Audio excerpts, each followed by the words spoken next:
2082 साल फागुन 21 गति हुन गइरहेको प्रतिनिधि सभा सदस्य निर्वाचनमा हाम्रो जाजरकोट जिल्लाबाट उठ्नु भएको छ। विभिन्न राजनीतिक दलबाट उम्मेदवारहरू उठ्नु भएको छ।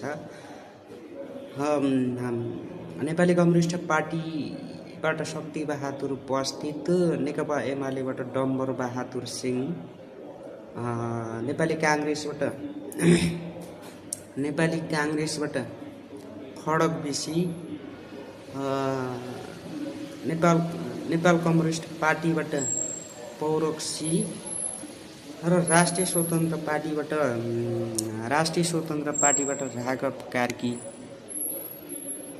5वटा उम्मेदवारहरू जाजरकोट जिल्लाबाट उठ्नु भएको छ विभिन्न पार्टीबाट।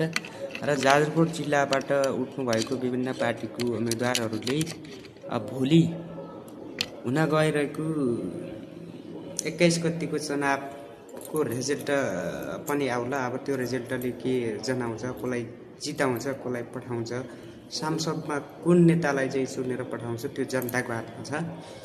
त्यो जनताको हातमा छ। अब भोलि बेलुका करिब 5 बजेदेखि नै अब उम्मेदवारहरूको जितको परिणाम आकलन थाहा हुने कुरा हुन्छ। र त्यो थाहा भइसकेपछि अब कुन उम्मेदवारले चाहिँ के गर्ने हो, कुन उम्मेदवारले के गर्ने हो, र उम्मेदवारहरू अहिले गाउँमा प्रचार प्रसारमा कसैले पैसा बाँडिरहेको देखिन्छ, कसैले चाहिँ गुन्डागर्दी गरेको देखिन्छ, कसैले चाहिँ एक पार्टीदेखि अर्को पार्टीलाई चाहिँ हमला गरिरहेको देखिन्छ। त्यो हमला चाहिँ नहोस् हैन।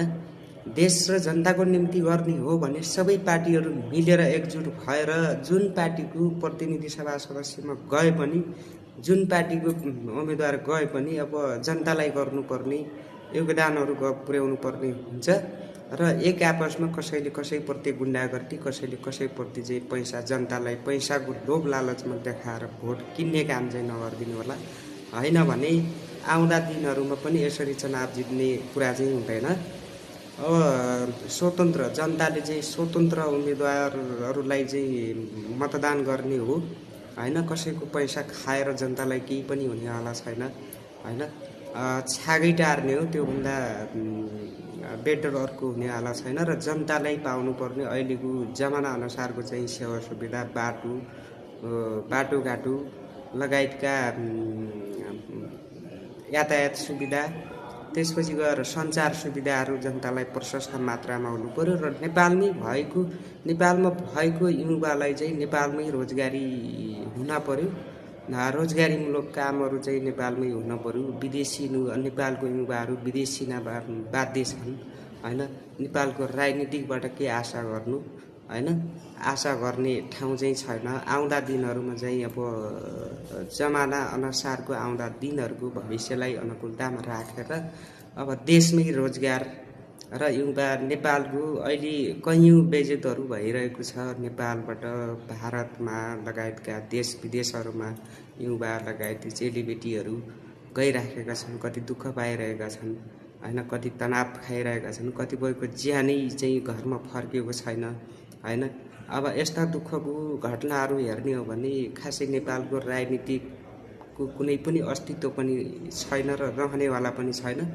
आउँदो दिनमा चाहिँ के गर्ने, कसो गर्ने, आफ्नो जिल्लाबाट उम्मेदवार उठ्नु भएको छ। आफ्नो जिल्लाको युवालाई चाहिँ कन्ट्रोल गरेर चाहिँ आफ्नो जिल्लामा चाहिँ प्रतिनिधित्व गर्ने उम्मेदवारहरूले आफ्नो जिल्लालाई चाहिँ समृद्ध जिल्ला चाहिँ बनाएर जिल्लाको युवाहरूलाई जिल्लामै चाहिँ रोजगार, एक जिल्लादेखि अर्को जिल्ला, कोही जागिरीको सिलसिलामा जाला, कोही चाहिँ सडुवा बडुवा भएर जाला। तर पनि नेपालमै रोजगार चाहिँ हुनु पर्यो, नेपालमै रोजगार हुनु पर्यो। यही नेपालभित्र चाहिँ नेपालको युवाहरूले नेपालभित्रै चाहिँ कनेक्सन भयो भने हाम्रो देशमा विकास हुँदैन भन्ने कुरा चाहिँ के छ? सबै कुरा छ। हामीले युवाले चाहिँ बाहिरै जानुपर्ने र छाक टार्नुपर्ने अवस्था अहिले जुन छ, त्यो अवस्थालाई कसरी हटाउने माध्यम चाहिँ बन्छ। त्यो माध्यमलाई चाहिँ एउटा सकारात्मक हिसाबले चाहिँ अब हाम्रो प्रतिनिधित्व गर्ने उम्मेदवारहरूले चाहिँ एउटा संकल्प बोकेर हिँड्नुपर्ने हुन्छ। र कतिपय शक्ति बस्नेतकै कुरा गर्ने हो भने अब 2-3 पटक जाजरकोटले जिताएर पठाएको हो। उहाँले गरेका कामहरू योगदानहरू के छन् भन्नुहुन्छ भने आफूले चाहिँ एउटा अमेरिकामा 5 स्टार होटल खरिद भइरहेको छ। नेताहरूले यसो गर्न चाहिँ मिलेन हैन। आफ्नो बालबच्चा पनि नेपालमै पढाउनु पर्यो, नेपालमै रोजगार बनाउनु पर्यो। जे गर्नु छ उद्योग कल कारखाना होटल व्यवसाय जे गर्नु छ नेपालमै गर्न पर्यो।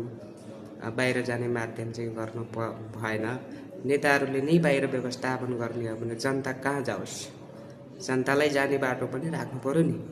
अब यति भन्दै अब आज करिब 9-10 बजेबाट मतदान खस्न चाहिँ सुरु होला र बेलुका 5 बजेसम्म चाहिँ अब केही न केही रिजल्टको प्रुफहरू आउन सक्छ। अब यो विषयमा कसले हार्ने कसले जित्ने भन्ने कुरा पनि होला हैन। अब 5को 5ले जितेर जानुपर्छ जान पनि जित्छ भन्ने पनि छैन।